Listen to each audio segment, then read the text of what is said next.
Welcome to the AFR Saints channel, where we provide you daily content on your favorite team, the New Orleans Saints. Do us a favor and hit that subscribe button. Be sure to leave your comments below and smash that like button. Who dat?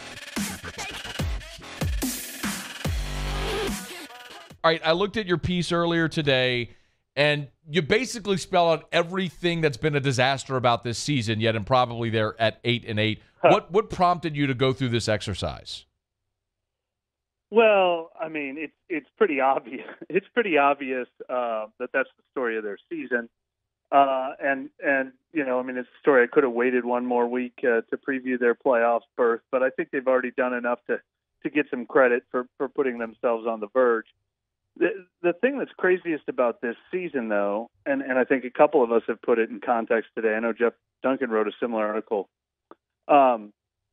If you look at just what everyone predicted the Saints are going to do this year in August, after Drew Brees retired and after they had to make all the salary cap cuts that they made and after they didn't sign many guys in free agency, there were a lot of Jeff Duncan actually wrote a column where he polled all of us in the media. There were a lot of 6-11 predictions. There were some 7-10 predictions. I predicted 9-7-1. I thought for sure that Will Lutz injury would lead to a tie. I was so close. But there were a lot of people predicting they were going to miss the playoffs in August, just based on the roster they had after Drew Brees retired and after the salary cap cuts. If you told me in August, well, they're going to have to evacuate to Dallas for a month. Oh, and Michael Thomas is never going to play. And Will Lutz is never going to play. Oh, and Jameis Winston's going to tear his ACL in Week 8. Oh, and Ramczyk and Armstead and Andrus Peat are going to miss a combined 25 games. And Kamara's going to miss 4 games. And Marcus Davenport's only going to play half the season. I would not have put them in the playoffs. It's stunning. Maybe the biggest stat that you threw out is setting a record 58 starters. Yes. I mean, it's 58. And, you know, COVID plays a role in that, too. They're not the only team that, you know, at the end of next week, there might be 4 teams that have all set the record for most starters used in a season because everyone's had their COVID problems in addition to injury problems. But they're number one on that list. Most starters ever used in a season, and that does not include Michael Thomas, who was probably the costliest starter they've missed all season because he never actually started one game. Yeah. So why do you think Sean Payton has a chance to win Coach of the Year? No, I don't, and I think that's because his reputation is being an offensive guru, and that's the one thing they haven't been able to solve this year. They've got the 29th ranked offense in the NFL, the 31st ranked passing offense in the NFL. If he had managed to have like a top 10 offense with this crew, I think he'd win it unanimously. But that is the one thing they haven't been able to overcome, the lack of talent on offense. Now, they were overcoming it for a while, even without the receivers and the tight ends. But once all those offensive linemen got hurt, there was nothing they could do anymore. But one thing I had mentioned is if there was sort of an award for an overall coaching staff, I think the job he's done as the head coach, obviously the job Dennis Allen has done with that defense, and then Dennis Allen stepping in when he had to as the interim head coach when they won at Tampa Bay, and then just go down the line. You know, Ryan Nielsen, Dan Rocher, Pete Carmichael Jr., Darren Rizzi, Chris Richard. This is a hell of a coaching staff, and I think they're getting their deserved recognition for that. Mike Triplett is on Twitter at Mike Triplett. Make sure you read his stuff at ESPN.com. And here they are on the doorstep of the playoffs if they can beat Atlanta. How different, jog our memories here, how different are the teams this time as opposed to when they played earlier this year? Not substantially. You know, Atlanta did it all with Kyle Pitts and Cordero Patterson in that game. And it looked like for a minute that Kyle Pitts might not be able to play this week because of an injury, but he was back in practice today. So I think they'll have to see him again. If anything, the Saints are worse off. I don't think they were missing both of their offensive. I know they weren't missing both their offensive tackles yet in that game, but I can't remember if they were missing one in that game. But that was just kind of one of the probably the Saints' worst defensive performance of the year, to be honest. Because they gave up so many uncharacteristic big plays. I guess the one thing that the Saints are doing differently now is their defense is playing like they're not allowed to give up even 10 points in a game, and they've been acting accordingly. And the other, I guess, the most noticeable difference for the Saints, Mike, would be quarterback. Trevor Siemian started that game. Now it's Taysom Hill. Sure. Does that bode any? You know what, though? Honestly, I keep harping on the offensive linemen they've been missing. It hasn't mattered who's been playing quarterback. Nobody can move the ball when they have no offensive line, and they can't run the ball either. I mean, Trevor Siemian eventually got benched because they had just started basically scoring 0 points. But then we saw Taysom Hill have a couple games where he could basically not score any points, and then we definitely saw Ian Book not be able to score any points. Yeah. I mean, these games where we're seeing where they're just running into a wall. I mean, hopefully there's some optimism that they could have a couple. They'll definitely have Eric McCoy back. Could have Ryan Ramczyk back. Could theoretically have Teron Armstead back. That makes such a big difference. No matter who has been playing quarterback, they haven't been able to overcome that. You asked Sean Payton the question on Wednesday about Ramczyk and if you expected to see him again. Well, he was you've covered him a long time. Makes sense of his answer. Well, he stopped me halfway through the question. Said, I'm not going to give you an injury update. And I go, well, let me just finish this question. Is Ryan?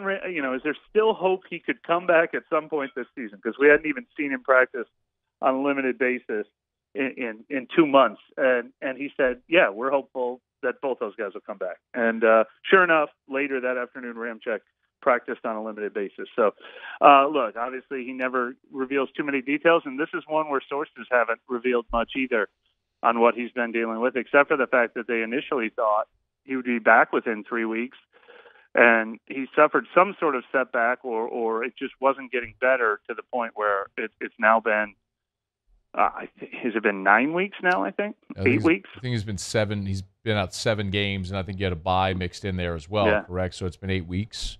That's crazy. I know. I certainly because I mean, and the reason we react that way, Mike, is because if they knew it was going to be this, they'd just put him on IR. Right. Exactly. So the fact that it's lingered as long as it has is certainly surprising. Do you look at this game? I mean, I always want to ask something with relation to it being a divisional game and a rivalry and all that sort of stuff. Yeah. With this one in particular, there's also the motivation factor. I mean, Atlanta's out. How do you factor in all of that when you look at this game in particular? Yeah, I don't know that they will necessarily get a better game from Atlanta because Atlanta hates them than Atlanta would put up against anyone else. But Atlanta's been just playing frisky all season long. I mean, as we just said, they beat the Saints in the Superdome a couple months ago. They were just putting up a decent fight against the Bills for part of that game. I mean, they are a hair away from being in playoff contention. I think if they had beaten the Bills, they might still be, they might have a playoff scenario themselves. So they've got some issues. That's a rebuilding team that's going to need to add more to what they have, especially since they haven't had Calvin Ridley playing for them for more than half the season. But they're obviously frisky enough to be competitive. The whole NFL is frisky enough to be competitive this year when you look at the results we've seen week in and week out. And the Saints just are in no position to say, we've got this team, no problem. The Saints aren't beating anyone with no problem. They are winning games 18-10. That's the reality of the Saints right now. Jameis Winston is still the Saints' leading passer. And he was 31st in the league when he got hurt. I mean, they weren't throwing all over the yard when he was the quarterback either. Do you think they get help with the Niners and the Rams? Yeah, I mean, I would pick that to happen. But It was just funny. I learned a lot about math sitting in the press box on Sunday. When ESPN's FPI or index had the Saints as 38% chance to go to the playoffs. I was like, 38? Boy, that seems low. Because the Saints are supposed to beat the Falcons, right, and the Rams are supposed to beat the Niners. Why is it only 38%? And then you figure, all right, let's do some math here. Let's say the Saints have a 65% chance of winning, and the Rams have a 65% chance of winning. That pretty much equals 38%. When you add those two together, because there's so many variables involved. So yeah, I think it's probably about equal. I think the Saints at best would beat Atlanta 2 out of 3 times, and the Rams at best would beat the Niners 2 out of 3 times. But you need them both to happen this week, and stranger things have happened. like Atlanta beating the Saints like they did with the deep ball and then the Younghoe Koo walk-off field goal, and that would be the most surprising result. If the Saints give up those big plays against this team again, especially after they saw it, then really shame on them. Yeah. That was surprising enough the first time around. If you had to guess, are the Saints playing playoff football next week? Yeah, like I said, I think so. Okay. I mean, that's my prediction, but I'm not running to the sports book downtown. I don't know, man. I just might. That's and you know what, Mike? I went through this earlier this week. They'd play the Rams, right? They would play. Yeah, there is no other possible scenario. Right. They would play the Rams. Play at the Rams. Now, the Rams are not locked in as the 2 seed, but if the Rams win, they are. Right. And the Saints need the Rams to win. So the only possible path at Rams, and then if they win that, it would be at Packers. Green Bay. There probably is no tougher path, especially since the Saints would love to play at Tampa Bay because they seem to have that team in their back pocket. Unfortunately, they can't see Tampa Bay until the NFC title game. But, Mike, we spelled this out earlier this week. You'd play the Rams, who Stafford has been, he throws it to the wrong team a lot, and your defense has been pretty good. And that would be an indoor game at SoFi. You already beat Green Bay this year. You blew the doors off of them. And then if Chalk holds and it's Tampa in the NFC Championship game, well, you already won there. I mean, Saints are in the Super Bowl, bro. Obviously, I don't think that's going to happen. But but that's because if there's one thing that the Saints have not produced all season, besides passing offense, it's consistency. And telling me that they have to win their final 6 games in a row, that's what I would bet against more than anything. But every individual game, there is no individual. I mean, we just saw them win 9-0 at Tampa a couple weeks ago, and they should be even healthier in the playoffs. And you're right, the Rams have looked a little shaky. Green Bay's defense is not unstoppable. There's no NFC team that can't be beaten when the Saints have a good day. It's just a lot to ask them to have 6 good days in a row to finish out the season. Did you just convince yourself that they're going to do it? No. Okay. But I hear you, and I'm so proud of your optimism all the time. All the time. I'm an optimistic guy. It's what I am. Rose-colored glasses. No, listen. Here's the thing about the NFL, Mike, and you know this because you cover the league. I mean, I watched a 9-7 Giants team win the Super Bowl against an undefeated, greatest New England team I've ever seen in my life. Any of us have ever seen. It's the NFL, bro. If you don't show up to play, you get popped. Tampa Bay just won it. Tampa Bay just won it as a wild card team last year. Yes. It can happen very easily that you can win a Super Bowl as a wild card team, especially, I would say this year more than any I've ever covered. You want to do your power rank.